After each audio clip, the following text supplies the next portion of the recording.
영양제 이젠 나만 믿어요. 영양제 히어로. 오늘의 결론, 콜라겐, 피부를 위해서라면은 바르는 것보다 먹는 게 조금 더 효율을 높일 수 있습니다. 안녕하세요. 영양제 히어로 남유진이 학사입니다. 오늘은 3분 영양 시간인데요. 피부 영양제 대명사 콜라겐에 관한 내용입니다. 오늘도 3분, 딱 3분만 집중해 주세요.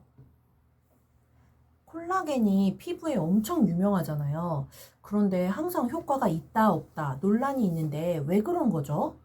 그건 바로 다 이제 흡수 때문입니다. 이제 콜라겐이 피부를 구성하는 물질인데 25살 때부터 매년 1%씩 감소한다는 연구 결과가 있어요. 그래서 꾸준히 보충을 해 주어야 하는데요. 이 콜라겐은 워낙 분자량이 좀 큰 물질이기 때문에 뭐 바르거나 아니면 먹거나 어떻든 간에 이제 우리 몸에서 과연 이 콜라겐을 제대로 받아들일 수 있을지 요게 항상 논란이 되고 있는 물질입니다.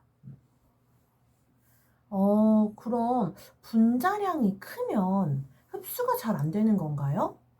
네, 맞습니다. 우리가 화장품으로 바르는 경우를 한번 생각을 해보면요. 이게 콜라겐이 이제 피부로 흡수가 돼서 피부 구성물질로 쓰여야 하잖아요. 근데 생각보다 피부는 굉장히 단단하고 타이트한 장벽입니다. 여기에 구멍이 뚫리면 오히려 큰일이 나는 거예요. 근데 어쨌든 그래서 이제 분자량이 큰 콜라겐은 이 피부 장벽을 통과할 수가 없습니다. 원론적으로. 그래서 아무리 꼼꼼하게 펴 바른다고 하더라도 통과를 못하는 것이에요. 그러면 먹는 거는요? 이것도 흡수가 잘 안 되는 건가요? 먹는 콜라겐도 약간 역시 마찬가지입니다. 우리가 콜라겐을 먹는다고 해서 이 콜라겐이 위 장벽을 통해서 그대로 흡수되는 것은 아닙니다. 역시 소화되고 흡수되기 위해서는 이 콜라겐이 작은 단위로 깨져야 돼요. 근데 이게 아미노산이나 펩타이드 단위까지 깨져야지 흡수가 이렇게 잘 되는 것입니다. 그래서 콜라겐은 단백질로 이제 분자량이 꽤 큰 물질이라고 말씀을 드렸잖아요.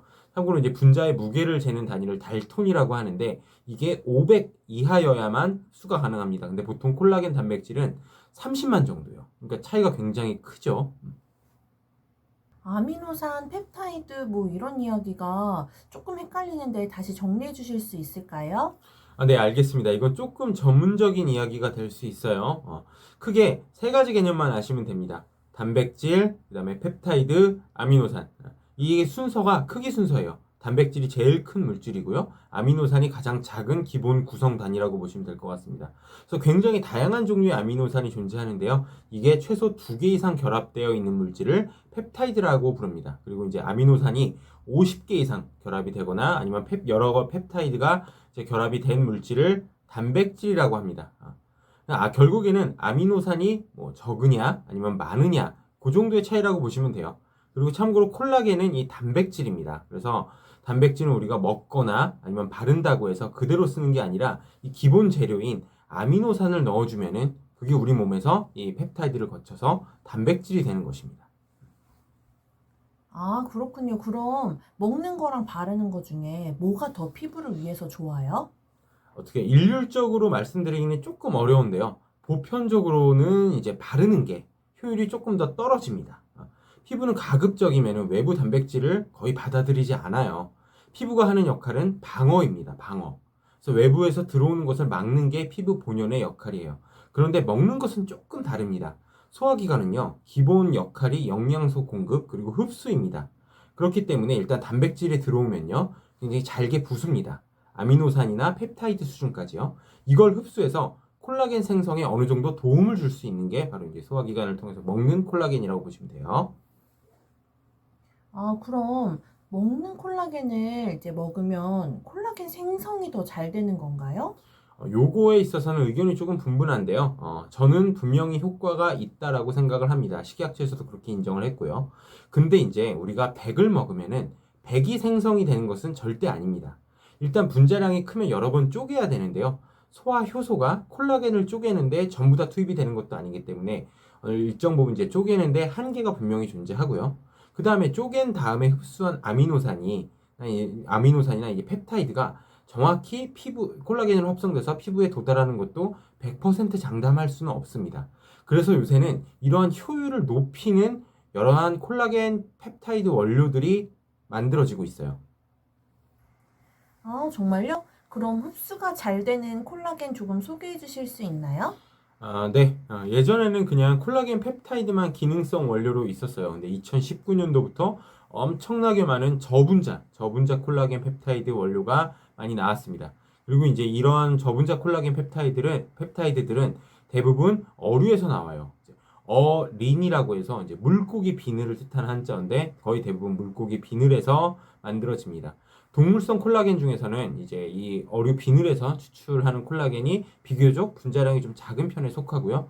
이 분자량이 작은 콜라겐을 또 쪼개서 콜라겐 펩타이드 형태로 만든 다음에 우리가 섭취를 하는 것입니다. 아미노산 한 2개에서 한 3개 정도만 연결되어 있는 아주 작은 펩타이드니까 흡수에 훨씬 유리하겠죠. 몰랐어요. 감사합니다. 그럼 이 콜라겐이랑 같이 먹으면 좋은 성분은 뭐가 있을까요? 결국에는 우리는 이제 콜라겐 원료를 먹어서 피부 쪽에서 이제 합성을 해야 되잖아요. 그럼 합성에 필요한 여러 가지 영양 성분이 굉장히 중요하겠죠. 딱 3가지가 중요한데요. 가장 중요한 게 이제 비타민 C 그리고 비오틴과 판토텐산입니다. 비타민 C가 가장 중요한데 이 비타민 C는 콜라겐의 원료로부터 이제 재료 합성 거의 그 단계마다 계속 사용되고 계속 필요한 영양소예요. 그래서 가장 중요합니다. 심지어 식약처에서도 아예 비타민 C가 콜라겐 생성에 도움을 준다라고 필요하다고 기능성을 인정을 해버렸어요. 그리고 비오틴과 판토텐산 같은 경우도 이제 비타민 C만큼은 아니지만 같이 보충해주면은 콜라겐 합성에 분명히 도움을 줍니다. 아, 그렇네요. 그럼 콜라겐이 만약에 부족해지면 어떻게 돼요? 콜라겐이 부족하면 일단 가장 먼저 피부 보습 기능이 떨어집니다. 그 다음에 이제 자외선으로부터 인해 손상된 부분도 복구가 잘 되지 않아요. 그래서 꾸준히 섭취를 해 주어야 됩니다. 사실 피부는 우리 건강이 외부로 직관적으로 드러나는 이제 척도이기도 하고 면역과도 굉장히 많이 관계가 있습니다. 참고로 콜라겐 같은 경우에는 저분자 콜라겐 또는 저분자 PC 콜라겐 이런 것들이 아까 말씀드렸던 비교적 우리가 몸에서 활용을 잘 할 수 있는 활용도가 높은 콜라겐이고요.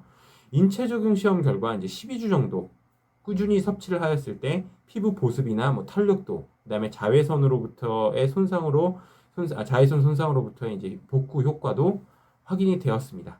꾸준히 섭취해 주는 것이 제일 중요합니다.